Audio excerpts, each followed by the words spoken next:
Jadi banyak pertanyaan gini, kok DKI repot banget sih menjelang musim penghujan? Sebetulnya kita nggak begitu. Sebetulnya DKI itu dari kemarau pun sudah bekerja. Ada 300-an alat berat dinas SDA melakukan pengerukan kali sungai waduk danau. Ada 130-an alat berat dinas LH membersihkan sampah-sampah dan saringan sampah. Kemudian bikin sodetan perharian dari 267 kelurahan. Itu ada 25 kelurahan yang memang rawan banjir. Saya ambil contoh gini. Daerah-daerah yang dilalui 13 sungai tadi itu punya potensi meluap airnya. Halo sahabat wartakotalive.com dimanapun kalian berada, kembali lagi bersama saya Randy Rutama Putra selaku jurnalis dari Warta Kota.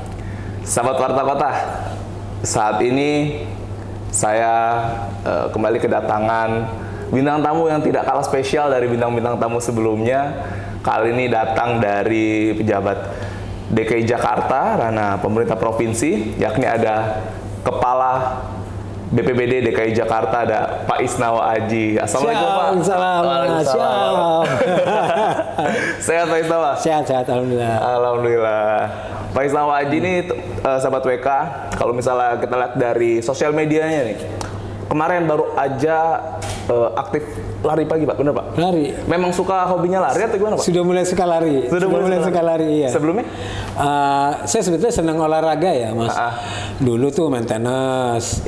Terus masih aktif sekarang main badminton 2 kali seminggu. Terus Jumat juga main tenis sama teman-teman damkar. Kadang Sabtu Minggu main sepeda sama istri, ya kan. Tapi setiap pagi saya berusaha jalan pagi kalau habis sholat subuh itu yang ngejar-ngejar 6.000 sampai 7.000 step lah. Oh, ada targetnya Pak ya? Ada targetnya. Ya. Terus ya itu udah mulai senang-senang ikut lomba lari Mas. Masih 5K lah, ya kan. Ya, waktu itu pernah ikut Milo, Jakarta Marathon, kemarin BTN Run gitu. Kemarin BTN Run Pak? Oke, luar biasa. Pak, emang kalau misalnya menekuni olahraga itu dari sejak kapan Pak? Dari SMA, SMP? Saya kan ini Mas, saya kan dulu kan alumni STPDN ya. Oh iya. Karena terbiasa memang bahasanya apa ya?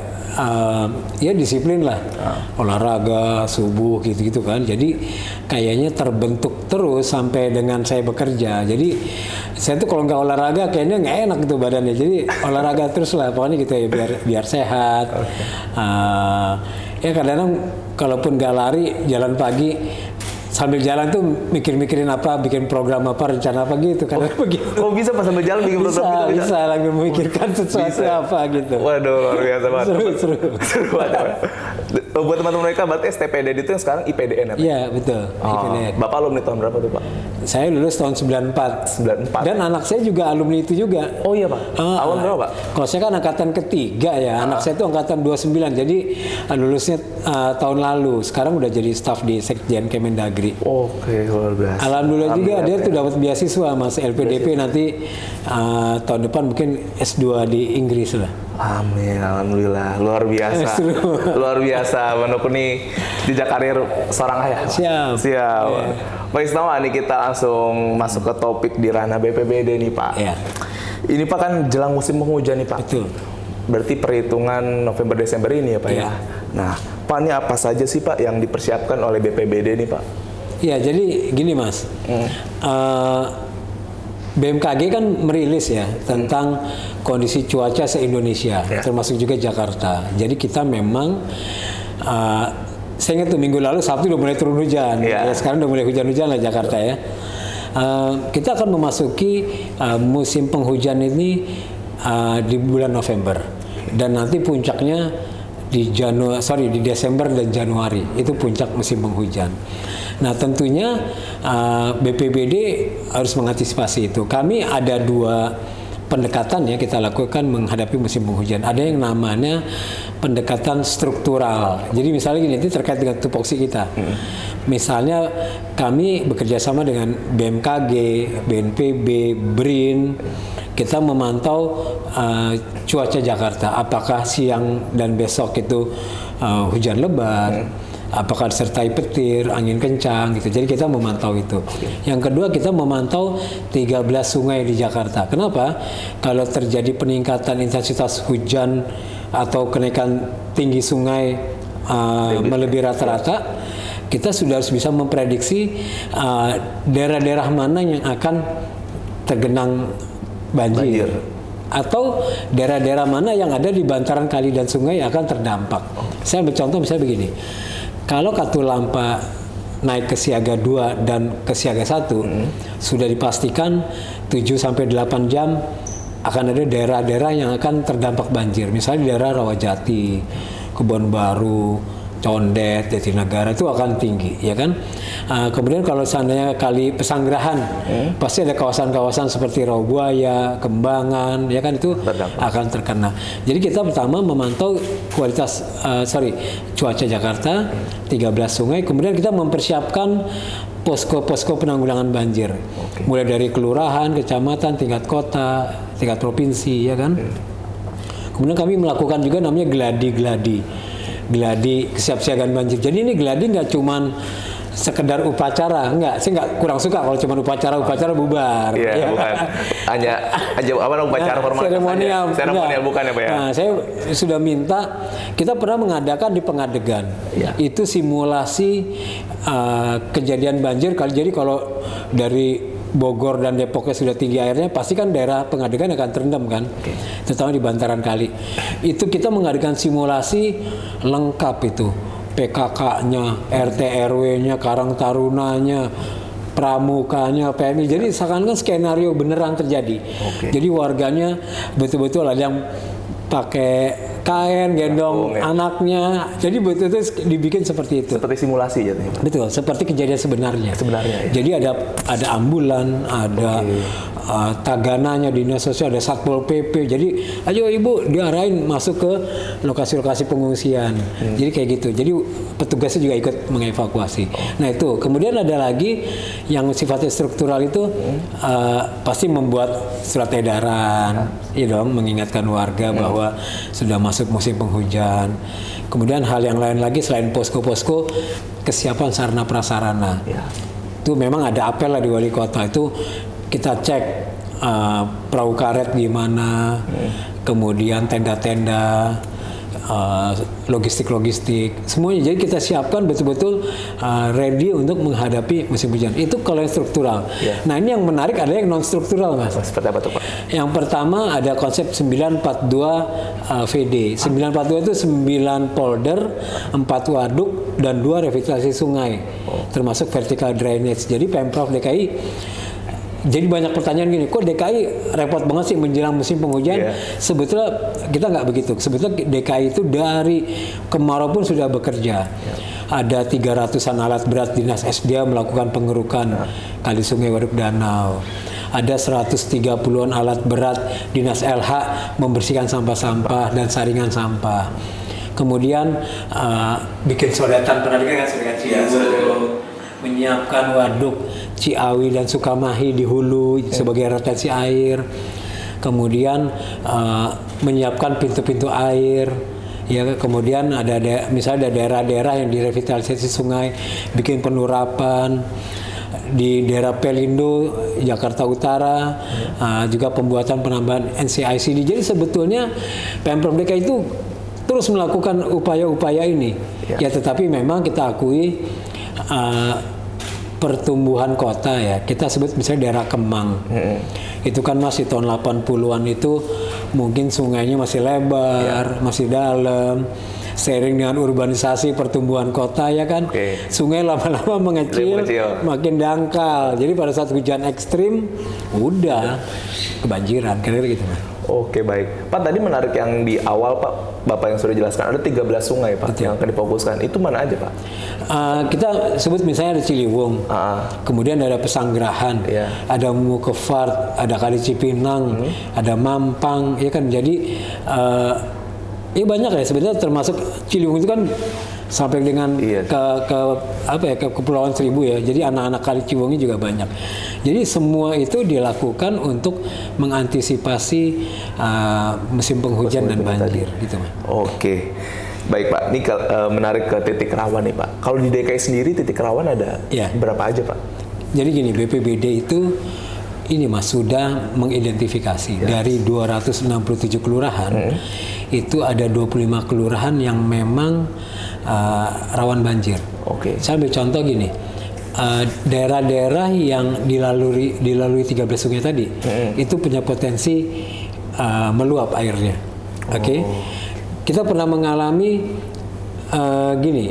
seperti Jakarta Selatan tenang, ya nggak ada banjir. Tiba-tiba dekat rumah saya itu, saya tinggal di Cengkareng, tiba-tiba Kali Pesanggeran meluap.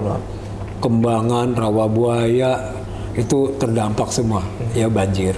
Kemudian di sana tenang, tiba-tiba Ciliwung karena hujan terus di hulu, Depok dan Bogor, tiba-tiba kawasan Rawajati, Condet dan lain-lain terkena dampak dari Ciliwung.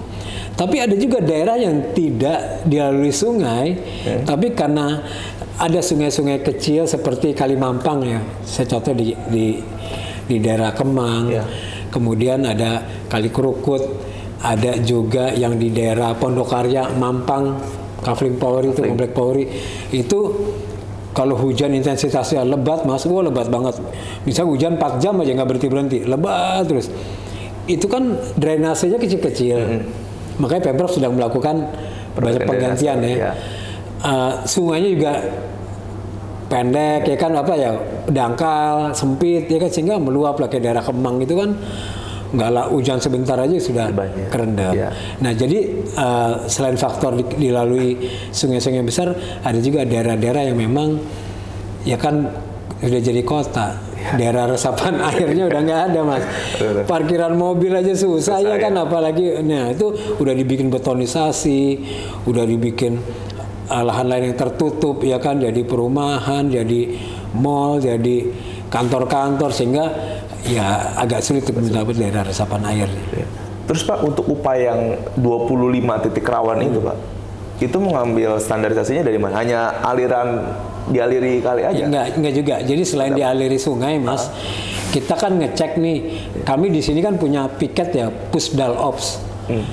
Kita selalu mengupdate berapa RT yang kebanjiran. Memang fluktuatif ya, Mas ya. Di daerah tertentu nambah RT-nya, di wilayah yang lain turun. Kira-kira gitulah. Nah, kita mendata semua kelurahan yang berpotensi genangan dan banjir. Selain karena aliran sungai tadi, ada daerah-daerah yang cekungan-cekungan, Mas.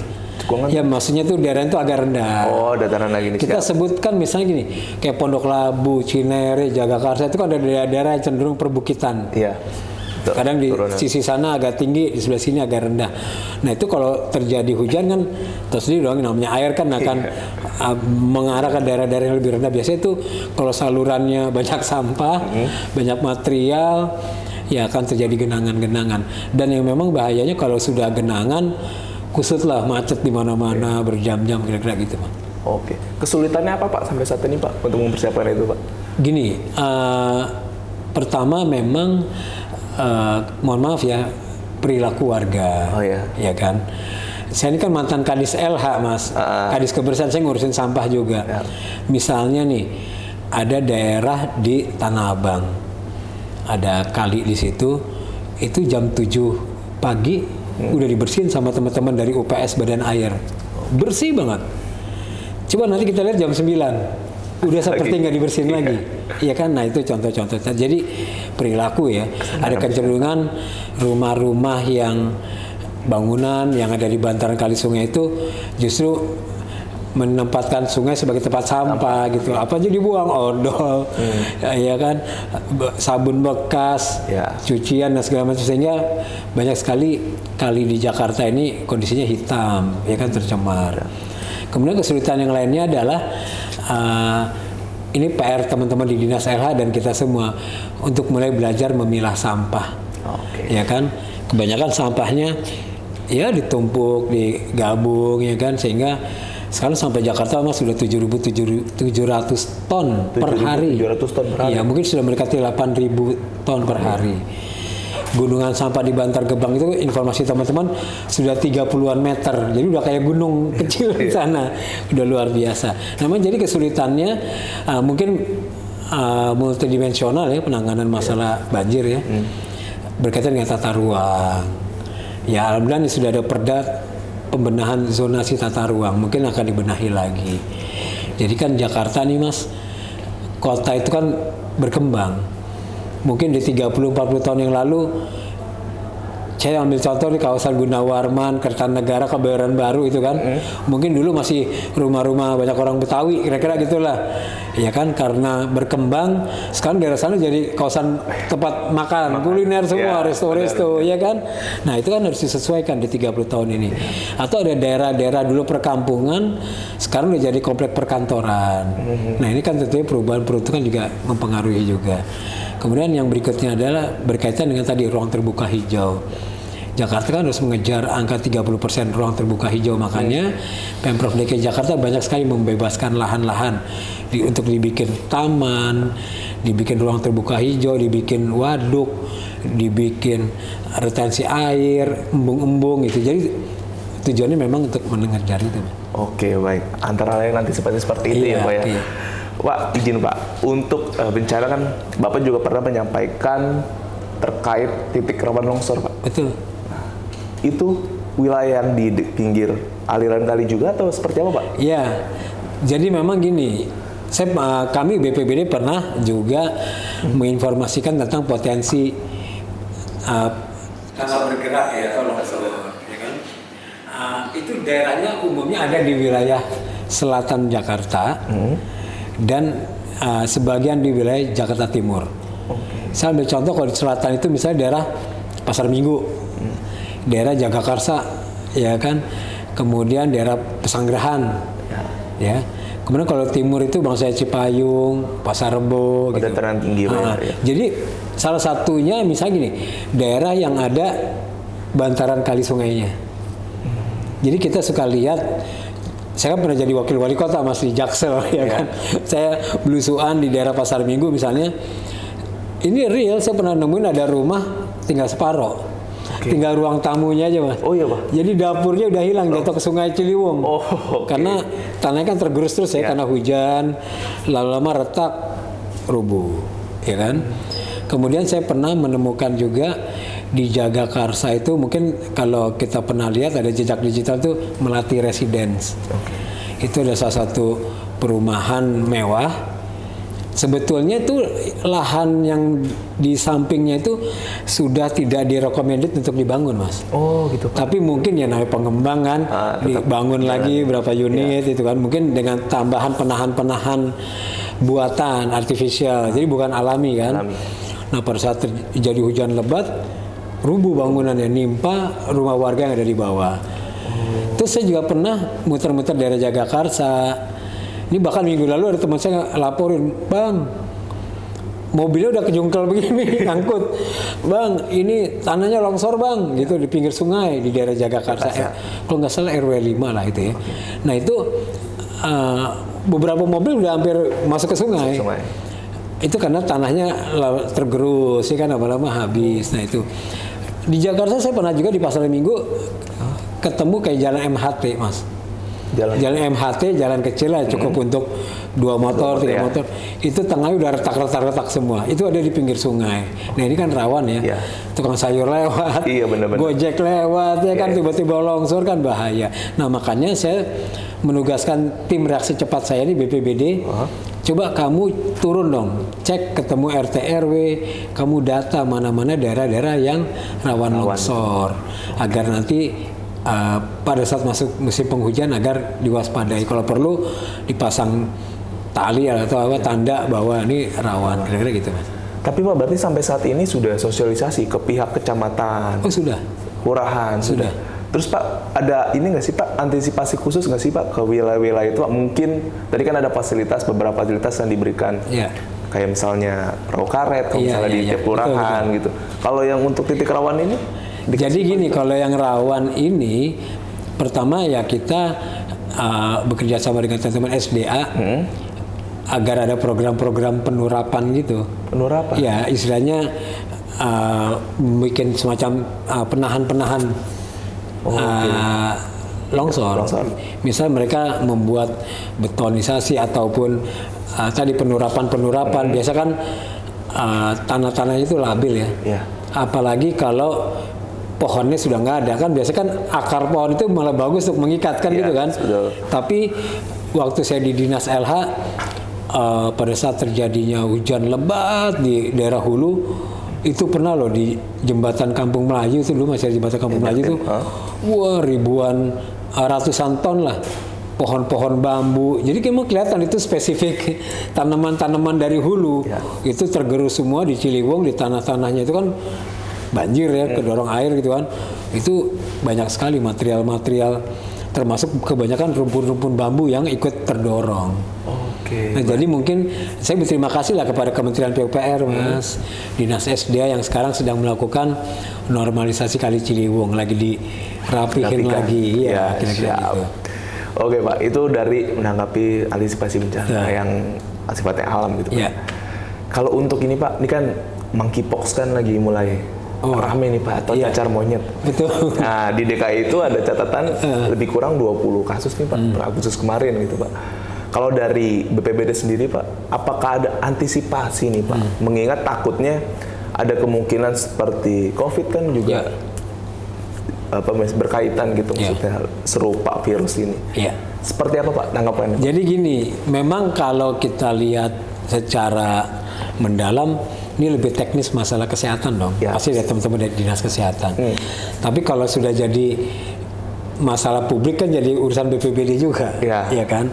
Nah, kami sudah dimasukkan dalam grup Satgas untuk memantau itu, ya kan. Nah, kalau kami dari BPBD, pertama pasti kami punya sosial media, ya kita pasti akan bahasanya ini menginformasikan lagi info-info cacar monyet ini kepada publik. Yang kedua, kami pasti menghimbau walaupun pandemi sudah berakhir, tapi kalau kondisi kita nggak sehat, kita harus sadar diri, tetap pakai masker, ya kan, jangan sampai menularkan orang lain juga. Dan saya rasa juga cacar monyet ini gejala-gejalanya mungkin 50% mirip-mirip kayak COVID ya, demam ya kan, kemudian apalagi kalau orang punya komorbid kan mungkin harus lebih diantisipasi. Kalau kita sih intinya kita terus membantu teman-teman dari dinas kesehatan untuk menginformasikan kepada publik. Berarti udah ada Satgas ya Pak? Ya, artinya sudah di-invite lah, diundang oleh Satgas Pemprov DKI Jakarta untuk antisipasi ke depan seperti itu. Itu isinya ada apa aja Pak? Dari divisi mana? BPBD? Pasti ada BPBD,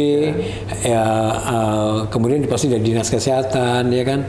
Mungkin nanti digabung juga dari teman-teman ada AGD, gawat darurat, kemudian jajaran-jajaran Satpol PP diundang, tapi kan ini kan tidak se-ekstrim COVID ya.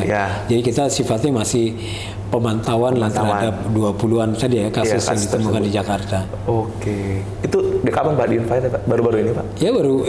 Baru belum ada sebulan lah, karena memang kayaknya kan baru mulai ya. Kasus ini mulai terdeteksi. Iya, terdeteksi Agustus kemarin sih.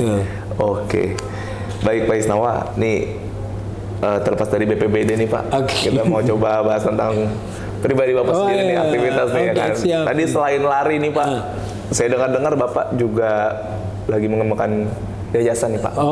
Di wilayah Tapos Bogor. Bener Pak, atau seperti apa bisa dijelaskan mungkin Pak? Itu apakah berkaitan dengan sosok Bapak yang sebagai BPBD kan mungkin untuk masyarakat, dan itu berkaitan atau seperti apa nih Pak? Itu yayasan seperti itu. Jadi gini Mas, sebetulnya gini.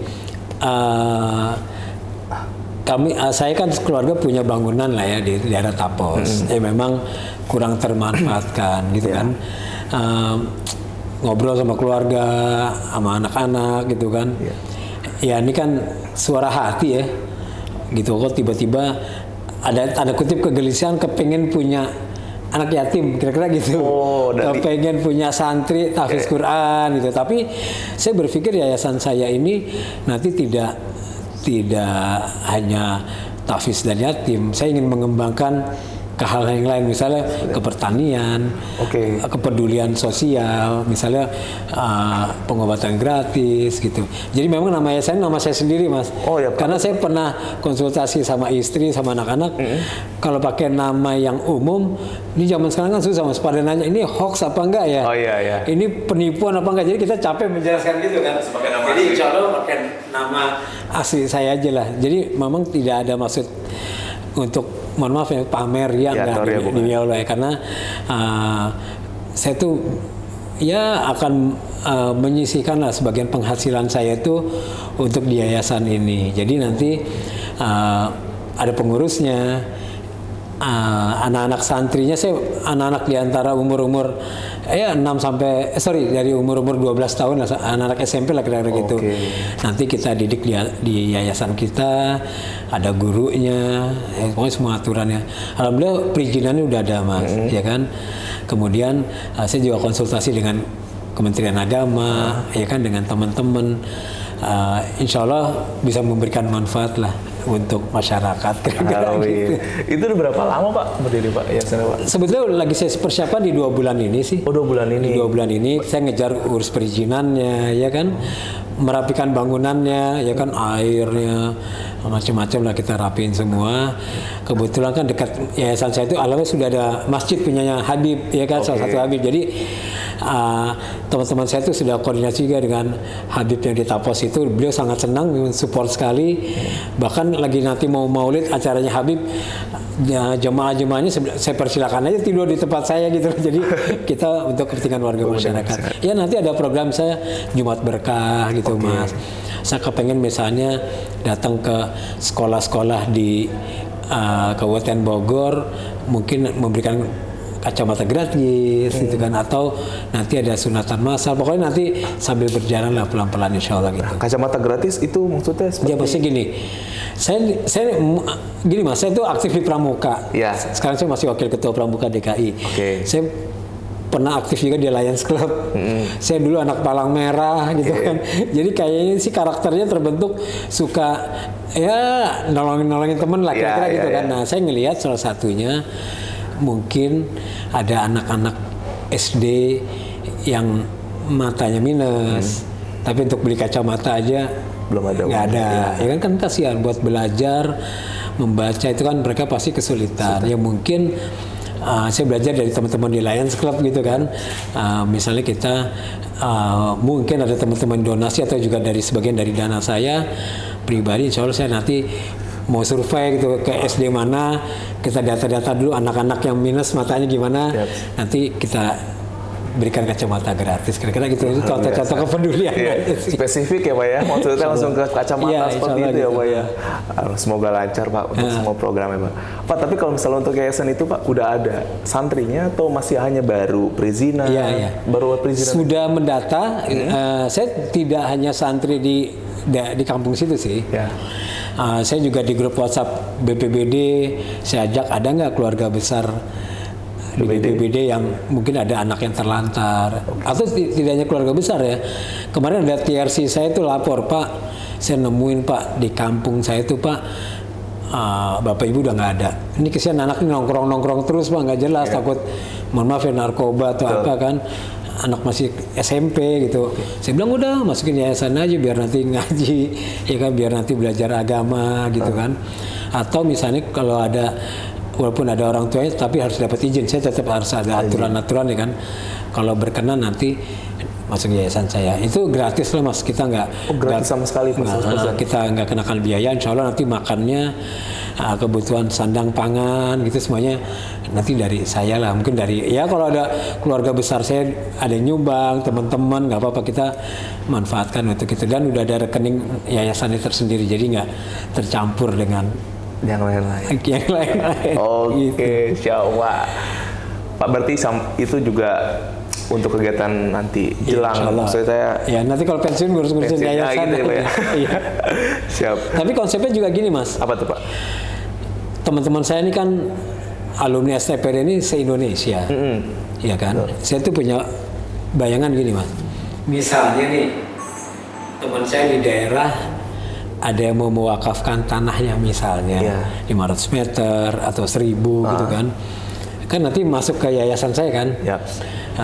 Nanti saya akan istilahnya pergi ke kota itu, saya mau ketemu alumni saya di sana. Saya akan memulai membangun misalnya rumah lansia.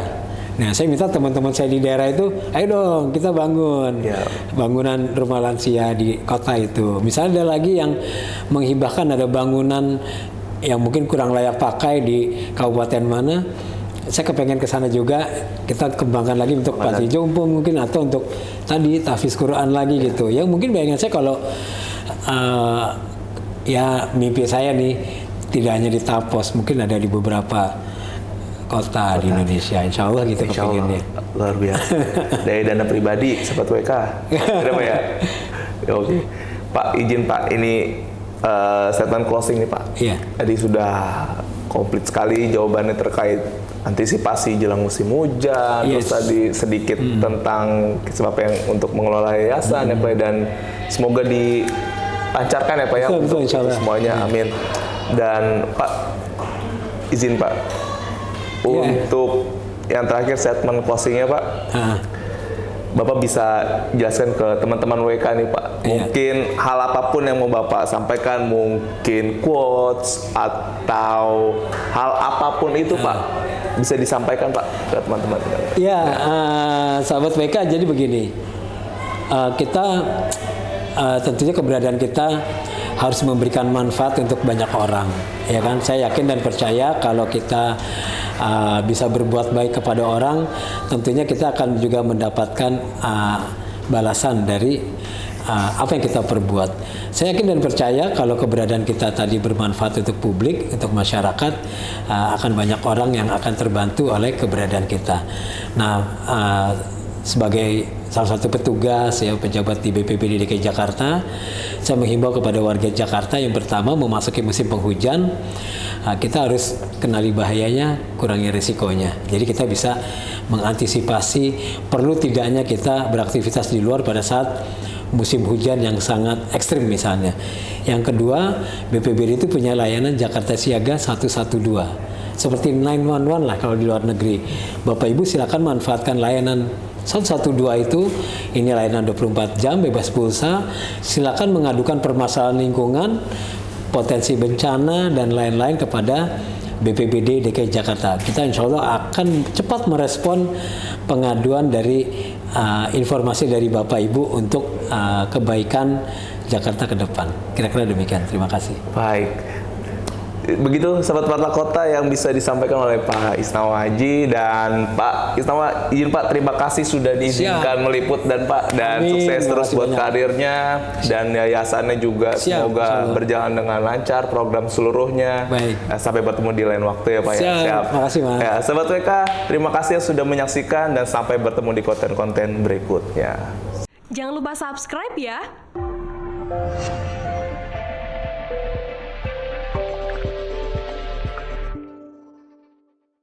Jangan lupa subscribe ya.